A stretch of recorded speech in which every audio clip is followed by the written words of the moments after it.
Nowadays, when you go around, one thing that commonly you carry is water bottle, okay, or a jug. From time to time we drink.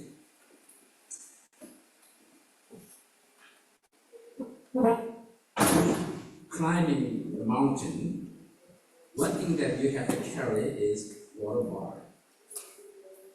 That must be essential part for your walking or climbing. We heard lots of story about earthquake. Of course, there are many things that those victims to recover or rescue the area. So one thing, most essential part is to give them, the victims, water. So water is very important. Of course, our body consists of lots of 8 or 7 or 8% water we have. Water. We cannot survive without water. And I heard the Grand Canyon National Park, there's a sign which says, "Stop, drink water. You are thirsty, whether you realize it or not." How thirsty are you? Everyone who thirsts, come to the waters. Isaiah, the prophet, is telling us something true about ourselves at every moment of our lives. Whether or not you are thirsty, whether or not you are hungry, you need what God has to give. It reminds us that a relationship with God, based on God's steadfast love, is our greatest need and richest nourishment for our lives.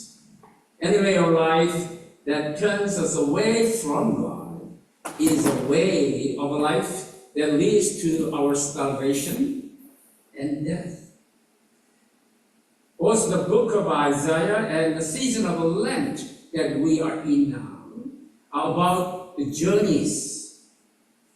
Willard Swartly, in his book Mark, the Gospel of Mark, The Way for All Nations, tells about the journey of Mark and all the significant locations along the way. Let's see what he indicated. Number one, first he talks about the journey to the sea. The first disciples are called by and from the Sea of Galilee. Number two, then he talks about the mountains. Disciples are made 12 on mountain. Number three, we all know the story of the wilderness, feeding 5,000 and 4,000 people. And number four, the way, the journey. Jesus speaks about his suffering and death as he and his disciples walk on the way to Jerusalem. Number five, finally the temple. Jesus speaks of the destruction of the temple and the call to the Gentile mission. It is the story of a journey home for the exiles and the journey to Jerusalem by Jesus and his disciples. There's a radical trust in God, which is the basis, which helped their journey. They had faith in a new thing to be done by God. In Luke's Gospel, we hear one more year. The parable of the fig tree is a story of God's patience in waiting for our repentance. There is an urgent for repentance. Even though after failing so many times, still God is waiting for us, giving us one more year to produce fruits in our life journey. This is a parable of life, not just a fig tree, but a parable of our own life. The tree represents us who have nothing to show for life, a barren, fruitless, and wasted life. What can be done about it? Either cut it down or have a tree repent and bring forth the fruit of repentance.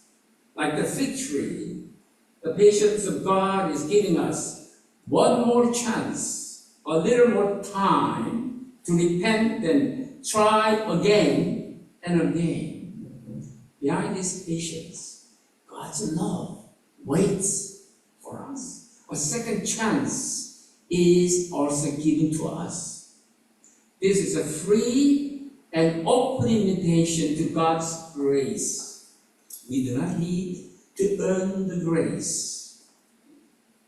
The invitation to the table of abundant feast and to journey is offered freely. The goodness of God bids all to receive love, gift wrapped in relationships. The goodness of God opens hearts to reconciliation. The goodness of God brings second chances to all of us. God invites us to open ourselves to His presence and the call of God's generous goodness all around us and within us. In what ways do you want to stop and look and listen to these gifts that God offers you? Will you recommit yourself to God's offer of steadfast love? Seek the Lord while He may be found. Call upon Him while He is near. Sisters and brothers, be with God. Spend time with God. Drink water God gives you. Eat the bread and food of life that God provides you. Accept the invitation to a table of abundant feasting prepared by God. God brings forth life for you. You are invited to a table of abundant feasting with God's love for you. God found us before we found our life in God. 여러분 혹시 저도 이제 물병을 항상 갖고 다니는데 길에 가면서 많은 사람들이 물병을 들고 다니잖아요. 여러분들도 마찬가지라고 생각하는데 등산을 한다든지 또는 우리 잘 듣는 세계 여러 지진들이 많이 나는데 그런 곳에 무엇이 가장 필요할까? 필요한 것들이 많을 거예요. 그 중에 없어서는 안 될 것이 뭐예요? 물이에요. 흐물어진 파괴된 잔해 밑에 깔려있는 사람들이나 또는 며칠 동안 굶어있는 사람들에게 가장 필요한 것 중에 하나가 뭐예요? 물이에요. 우리 몸에 엄청난 부분이 물로 돼 있잖아요. 우리는 물 없이 살 수가 없어요. 그랜드 캐년 국립공원에 가면 이런 글씨가 써 있다고 해요. 일단 멈추세요. 그리고 물을 마시세요. 우리 여러분이 의식하든지 의식하지 못하든지 아마 당신은 지금 목이 말라 있을 겁니다 하는 표시가 있다고요. 저는 못 가봤지만 얼마나 목이 마르세요? 목이 마른 사람들 다 와서 물을 마시세요. 그것이 예언자 이사야가 우리의 삶의 순간순간 가장 필요한 것이 무엇인가에 대해서 말씀해 주고 있지요. 알게 모르게 당신은 지금 목말라 하고 있습니다. 느끼거나 못 느끼거나 당신은 지금 배고파 하고 있습니다. 지금 당신은 하나님께서 당신에게 주셔야 하는 것을 필요로 하고 있습니다. 라고 이사야가 우리에게 얘기해 주고 있죠. 우리가 하나님과의 관계에서 가장 필요로 하는 것은 그의 확실한 사랑과 우리를 자라게 할 수 있는 영양분 요소를 우리에게 주는 겁니다. 하나님으로부터 벗어난 삶을 살아가면 결국에는 기근과 사망에 이르게 됩니다. 이사야서와 사순절은 우리의 신앙과 삶의 여정에 관해서 오늘 우리들에게 이야기해 주고 있어요. 마가복음은 모든 나라들이 가야 하는 길에 관한 복음서라고 하는 책을 쓴 분이 있어요. 윌라드 스와틀리라고 하는 분이 그런 책을 쓰시면서 거기에 그 마가복음에 나오는 여러 장소, 지역들에 관해서 언급을 하는데 몇 가지를 소개하면, 첫째는 바다에 관해서 언급을 하죠. 처음으로 제자가 된 사람들이 어디에서 예수님의 부름받았어요? 갈릴리 바닷가에서 부름받았죠. 또 산에 대해서 언급을 하는데 12제자들이 어디에서 예수님의 부름을 받았어요? 산에서, 들에서 부름을 받았죠. 그리고 세 번째 중요한 지역은 광야 혹은 외딴 곳이다 그러는데, 거기서 4,000명 혹은 5,000명을 예수님이 먹이셨다 그러잖아요. 그리고 예수님은 예루살렘을 향해서 가는 길에 자기의 고통과 죽음에 대해서 말씀하시는데, 그런 가는 길 여정에 대해서 또 이 마가복음이 얘기해 줍니다. 또 한 가지는 성전이죠. 예루살렘은 성전이 곧 파괴되리라 하는 말씀을 해주셨고, 그리고 이방인들을 위한 선교를 우리가 해야 된다 하는 그런 말씀을 해주셨어요. 이스라엘 백성들이 추방되었다가 제국으로 돌아오는 그 먼 여정, 혹은 예수님이 제자들과 함께 예루살렘을 향해서 가는 길에 꼭 필요한 것들은 하나님에 대한 신뢰였어요. 하나님에 대한 신뢰가 없었으면 그분들이 그런 여정 그러니까 어려웠죠. 그러나 하나님께서 그들을 구원해 주시기 위해서 무언가 새로운 일을 하신다고 하는 확신과 기대가 있었어요. 우리는 오늘 누가복음에서 금년 한 해만 더라고 하는 아주 기억에 남는 그런 말을 생각합니다. 무화과 나무가 열매를 맺을 수 있도록 한 해만 더 기다려 주십시오 라고 종이 그 주인에게 얘기를 하죠. 이 비유는 회개하기를 기다리시며 인내하여 주시는 하나님이 어떤 분이신가 하는 것을 오늘 우리들에게 얘기해 줍니다. 인내하신 하나님은 우리가 회개하고 노력해 보도록 한 번 더 기회를 주신다 하는 얘기예요. 그런 사랑으로 우리를 기다려 주세요. 기회를 한 번 더 주셔요. 이것은 우리의 삶에 관한 비유예요.